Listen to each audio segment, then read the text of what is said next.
Let's talk to Rupert Lowe, former UK MP, of course, one of the five great men who are consistently holding this government to account.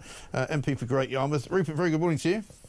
Morning, Mike. How are you? I'm very well indeed, very well. Firing on all cylinders this morning. There's a lot to talk about. Let's kick it off with Keir Starmer. He was up in Scotland at the weekend where Anas Sarwar, the Scottish Labour leader, doesn't look too happy with him because his poll ratings have plummeted ever since Labour have been in. But let's have a look at what he said about you guys. If we don't show a path to the future, others will fill that void. In fact, they already are.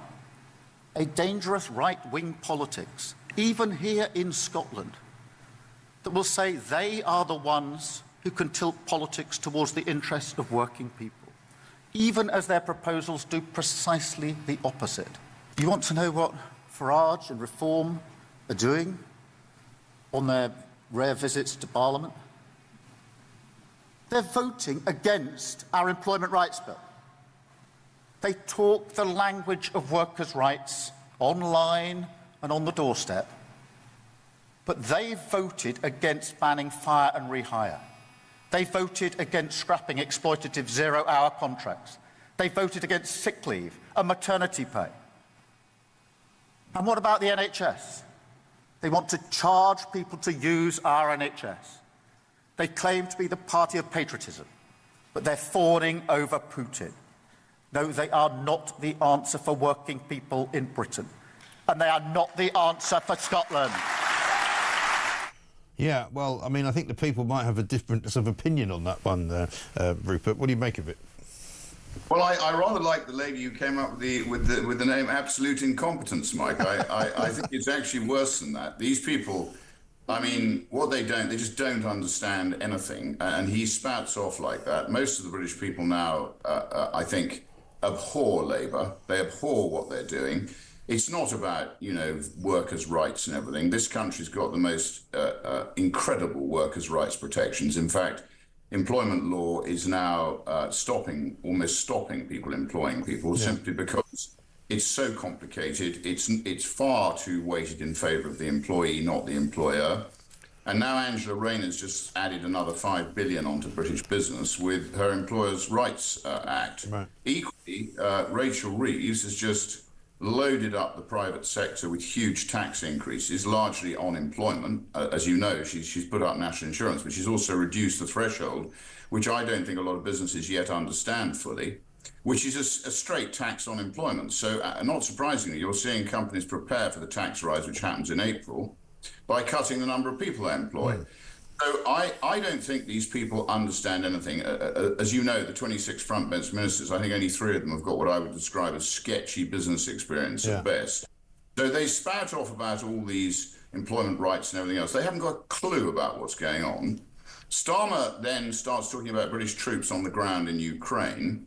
The fact of the matter is, Mike, that he just doesn't understand that in the end, it's an economy that wins wars. It's an economy that keeps the country safe. And if you don't get long-term investment into your economy, and Labour are doing absolutely everything they can to stop long-term investment, to stop employment, to stop people taking risks, ultimately the economy is going to turn down, sterling is going to weaken, and we're going to be in a terrible position.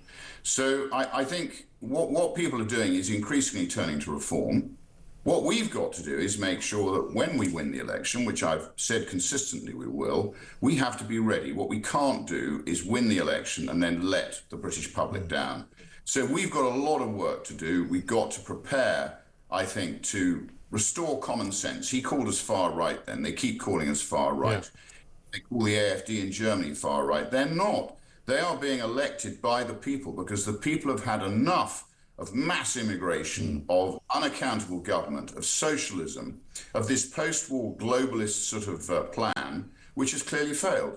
And what they're trying to do now is take back their nation state and actually make some sort of sense of the way in which their communities are run, the way in which their companies are run, and frankly, Mike, the way in which their country is run. Yeah. I can tell you something. Not only is Keir Starmer the most duplicitous man I've ever seen as a Prime Minister, probably close second to Tony Blair. Yeah. But I actually think, you know, he is more left-wing than Jeremy Corbyn. Yeah. Jeremy Corbyn says what he thinks. I think Keir Starmer and this character Hermer, I don't know where this guy comes from. I mean, he refused to disclose all the things that MPs are expected to disclose. He's got incredible power as Attorney General.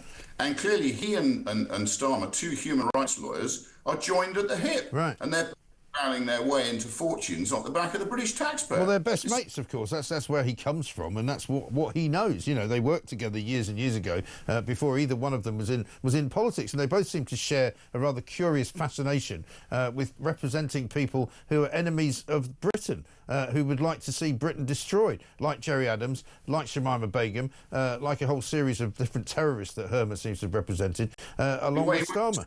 Suppose how much money is made on the back of the British taxpayer, you know, in the Mau Mau investigation where the people ended up with a very small settlement. But guess what? The human rights lawyer had ended up with a very large cheque. Yeah. You know, as they say, follow the money, Mike. You know, it's not good, and it's not in the interests of Britain.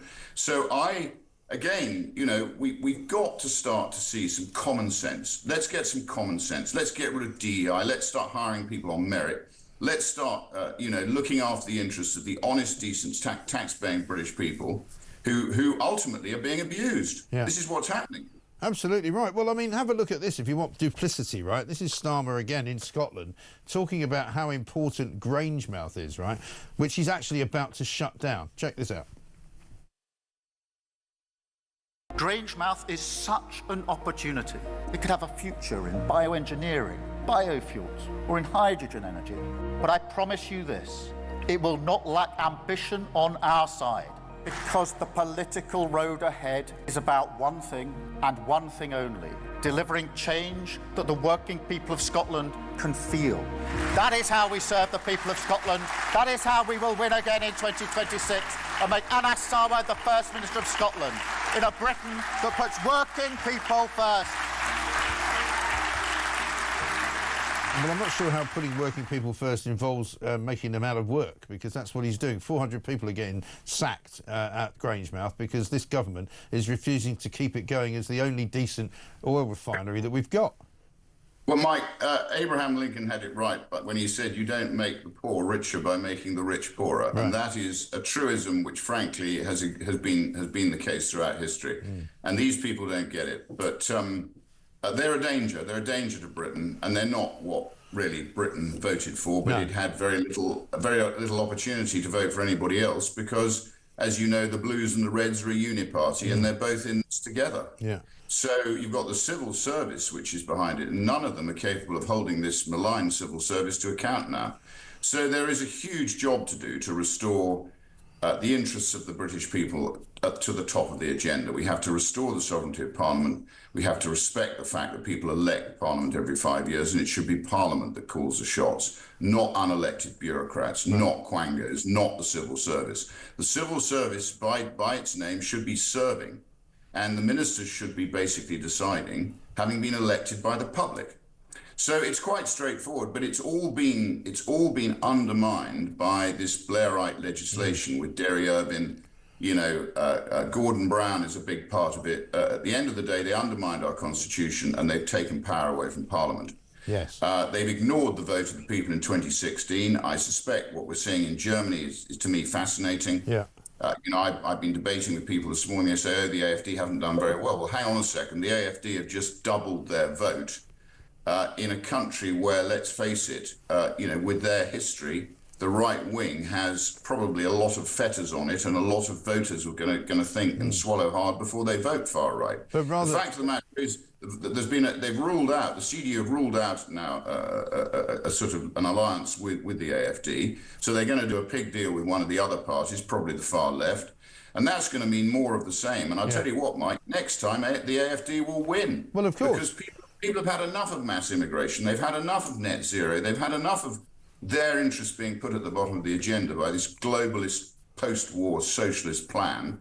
And now they want their countries back, they want their borders back, and they want some sort of logic back. That's what's going on here. Exactly. And I think it's refreshing. I love it. I yeah, love well, it. crucially as well, similar to your own situation here in the UK with reform, an awful lot of young people are being drawn to the AFD party, and that is very, very damaging, I would say, to the centre-right party. And Friedrich Merz, who I'm told is the first former executive of BlackRock to run a European country. So I don't think if we expect it to be in any way un-globalist, I don't think that's going to be the case.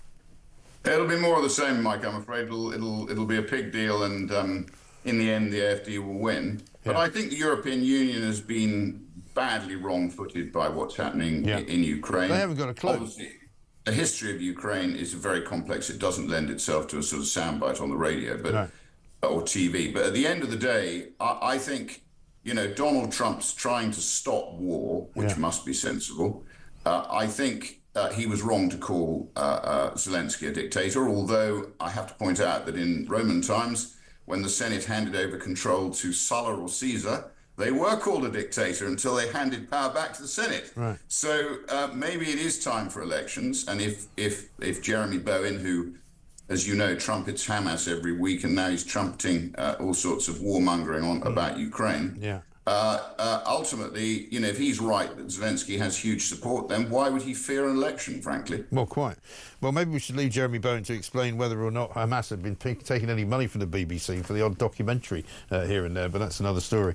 Rupert, you know my views on the BBC, Mike.